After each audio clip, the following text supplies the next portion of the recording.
darling, I am sorry, but I lost my key. But that was 2 weeks ago. You cannot go on or keep ringing my bell. You disturb me. You must have a key made. Some films have incredible acting, some have terrible acting, and some have a mix of both. Is there anyone in the 5 points you haven't Yes! You! Welcome to WatchMojo.com, and today we're counting down our picks for the top 10 movies that feature both great and bad performances. And the stars are black and cold. For this list, we're looking at films that feature certain performances that were praised by critics and audiences, but also included other ones that were not received quite as warmly. Ow. You're hurt. She's holding on pretty tight. Number 10, Michael Douglas and Daryl Hannah, Wall Street. The point is, ladies and gentlemen, that greed, for lack of a better word, is good. Wall Street was one of the 1980s most critically successful films and encouraged an entire generation to become stockbrokers. It's also the only film to have won both an Oscar and a Razzie. Greed clarifies, cuts through, and captures the essence of the evolutionary spirit. Michael Douglas took home the Academy Award for Best Actor thanks to his slick, at times funny, and at times predatory portrayal of the greedy Gordon Gekko. What the hell is Cromwell do giving a lecture tour when he's losing $60 million a quarter? The same could not be said of Daryl Hannah's portrayal of Charlie Sheen's girlfriend. Hannah played a money-hungry character that lived by completely opposing principles to her real-life beliefs. As a result, critics panned Hannah's performance, and she took home the Razzie for Worst Supporting Actress. But I really do care for you. We would have made a good team. I'm sorry. Number 9, Anne Hathaway and Russell Crowe, Les Misérables. And I'm Javert. Do not forget my name. Tom Hooper took a risky approach when he decided to have his actors and actresses sing live while filming Les Misérables, as opposed to dubbing them in later as voiceover. I had a dream my life would be so different from this hell I'm living. For the most part, this move paid off. Anne Hathaway's performance in particular was critically acclaimed and helped her win the Academy Award for Best Supporting Actress, while Hugh Jackman, Eddie Redmayne, and Samantha Barks were all praised as well. In my life, there's been no one like him anywhere where he is. Russell Crowe's performance, however, was not as well received. Critics focused specifically on Crowe's poor singing, and the actor himself admitted that he could have performed his songs better. Shoot me now or shoot me later. Every schoolboy to his sport. Death to each and every traitor. I renounce your people's court. Number 8, Daniel Day-Lewis and Cameron Diaz, Gangs of New York. Whose man are you? Whose man are you? Martin Scorsese's films are generally renowned for their strong acting, and Gangs of New York is no different. He was the only man I ever killed worth remembering. Daniel Day-Lewis nails it as Bill the Butcher, and he was even nominated for the Academy Award for Best Actor. Why don't you burn him, see if his ashes turn green? While his performance is by far the most memorable, Leonardo DiCaprio holds his own as Amsterdam Valen as well. When you kill a king, you don't stab him in the dark.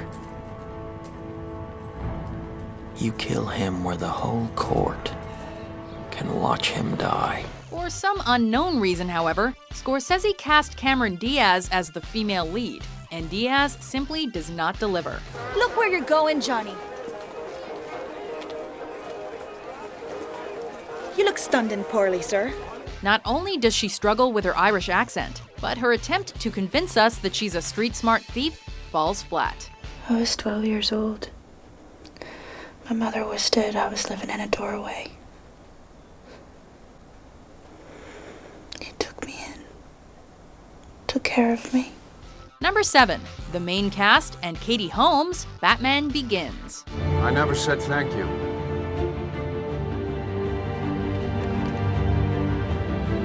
And you'll never have to. The first film in Christopher Nolan's acclaimed Batman trilogy has no shortage of compelling performances.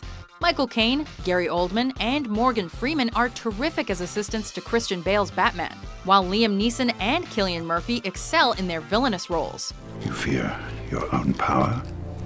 You fear your anger, the drive to do great, terrible things.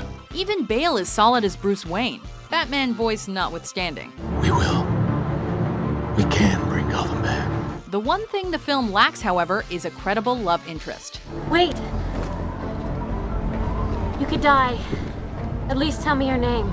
Rachel is simply a boring character, and Katie Holmes' lackluster delivery only makes things worse. Bruce, deep down you may still be that same great kid you used to be. But it's not who you are underneath. It's what you do that defines you. This could have been a strong subplot, but Bale and Holmes' absent chemistry makes their romance largely forgettable. Fortunately, Maggie Gyllenhaal's reading in the follow-up was better suited to the story. Harvey may not know you well enough to understand when you're making fun of him, but I do.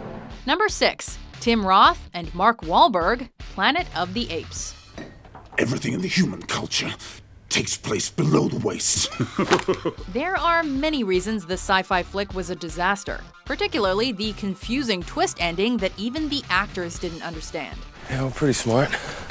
The smarter we get, the more dangerous our world becomes. That fact may not be hard to believe, though, considering Mark Wahlberg looks confused throughout the entire film and spends the majority of the movie with a dumbfounded look on his face. It's over, there's no help coming.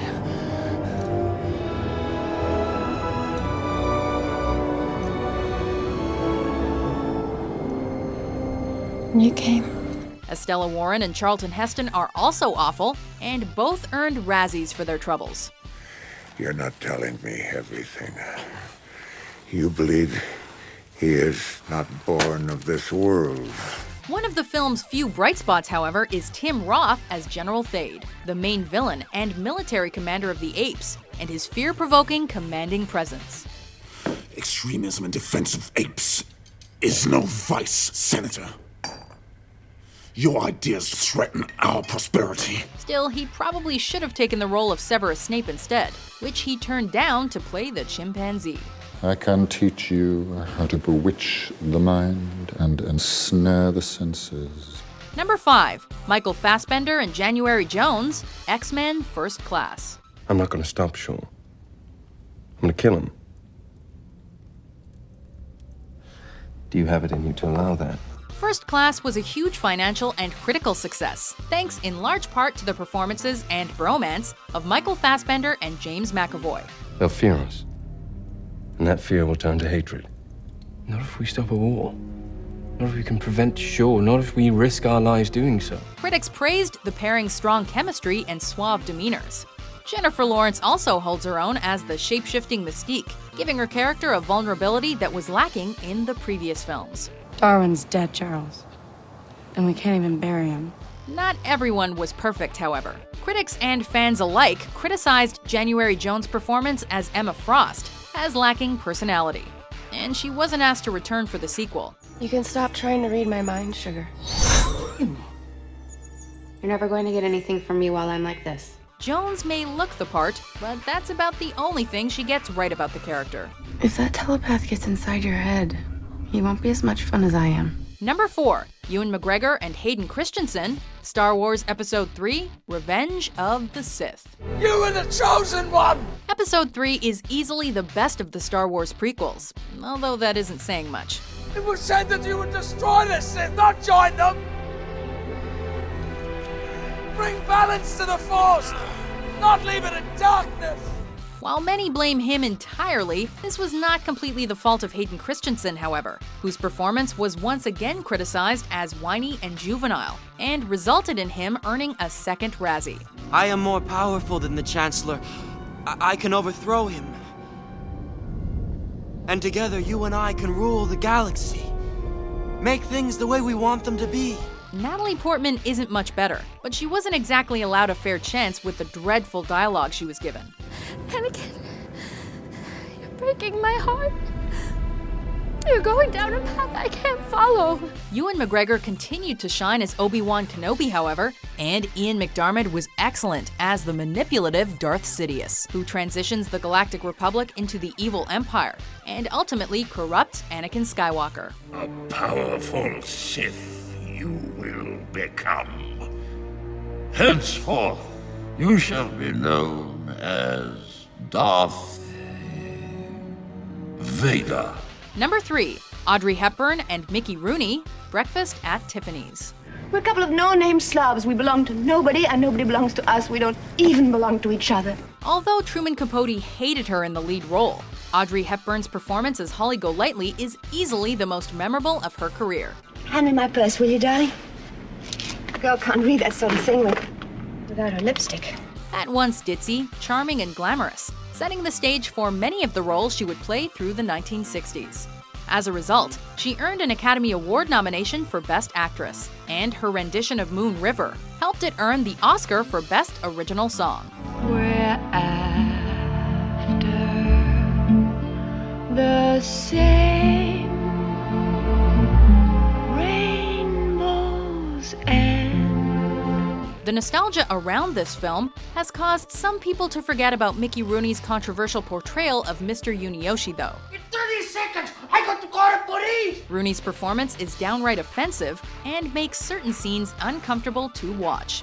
Rooney was admittedly heartbroken over the criticism he received and wished he had never done it. Miss Golightly, this time I'm warning you! I am definitely this time going to call in the police! Number 2. Gary Oldman and Keanu Reeves, Bram Stoker's Dracula.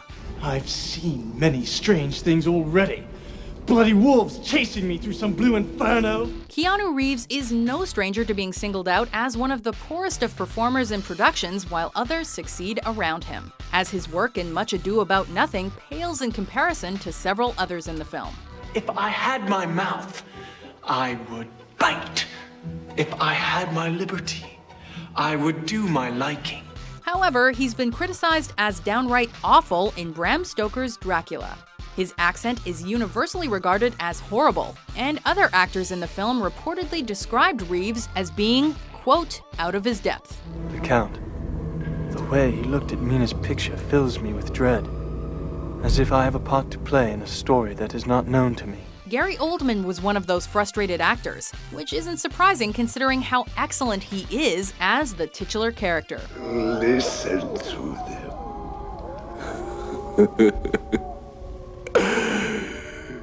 The children of the night. What sweet music, Dagmar. Unfortunately, this film will forever be remembered for Reeves' awful performance. I have offended you with my ignorance, Count. Forgive me. Before we unveil our number 1 pick, here are some honorable mentions. They said I needed acting lessons. A soap opera told me I needed acting lessons. Well, let me buy you a cheeseburger. The sky's the limit, up to $7.84. I'd like a cheeseburger. Come and avenge your father, who was too weak to raise his sword.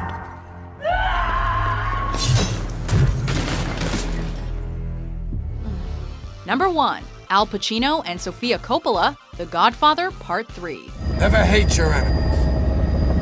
It affects your judgment. While good acting can't really save bad films, bad acting can definitely ruin good films. You know, you haven't kissed me hello yet. Relatives always kiss. Oh, no, we're related. Although The Godfather Part III pales in comparison to the first 2 movies in the trilogy, it isn't terrible. But Sofia Coppola is. Who's your father? I'll give you a hint. He's Italian.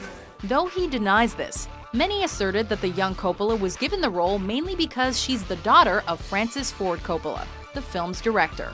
Whether or not that's true, she undeniably gives a terribly wooden performance. So this is your club, your hideout. Yeah. I care to check it out. Al Pacino and Andy Garcia are their usual excellent selves, but Coppola practically brings down the whole film with her terrible acting, and as such is often deemed responsible for the film's negative reception. I'll always love you. Do you agree with our list? Beautiful, isn't it? What movie do you think features both great and bad performances? Why did you bring me here? If I hadn't, your mind would now be lost. For more great top 10s published every day, be sure to subscribe to WatchMojo.com.